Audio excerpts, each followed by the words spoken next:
এখানে সরিষার তেল, আস্ত রসুন আর 2-4টে কাঁচা শুকনা মরিচ মশলা দিয়ে সিদ্ধ করে রাখা, মরিচ হলুদ জিরার গুঁড়া দিয়ে সিদ্ধ করে রাখা মাংসটা আমি তৈরি করছি আসলে মাংসের আচার।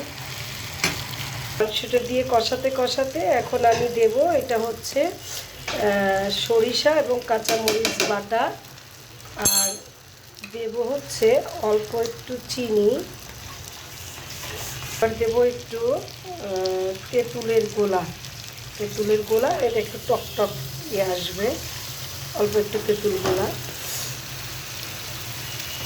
নাড়তে থাকবো তেল উঠে আসা পর্যন্ত। তারপরে মাংসের জন্য যে মশলাটা করা আছে সেই মশলাটা ধনে সমস্ত কিছু দিয়ে একটা আচারে মশলা তৈরি করা হয়েছে। এবার আমি মশলাটা দিয়ে দিলাম।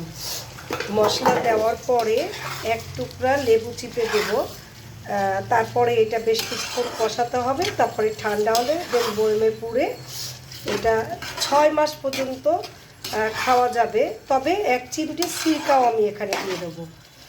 এখন কি সুন্দর কালার হয়েছে। এখন নামানোর কিছুক্ষণ আগে আমি অল্প একটু লেবু দিয়ে দিলাম, আর লবণ তো আগেই দেওয়া ছিল মাংস সিদ্ধের সময়। দেন আমার এটা কিন্তু হয়ে গেছে। এখন আমি এটা ঠান্ডা করে বয়মে ভরে রাখবো। আমি বইটা ভরা আপনাদের দেখি। দেন আমি আচার একটা একটা করে এই একটা বয়মের মধ্যে আমি এই যে এইভাবে এটা এখন বোতলজাত করে খাবার টেবিলে 6 মাস পর্যন্ত রেখে খাওয়া যাবে মাংসের আচার।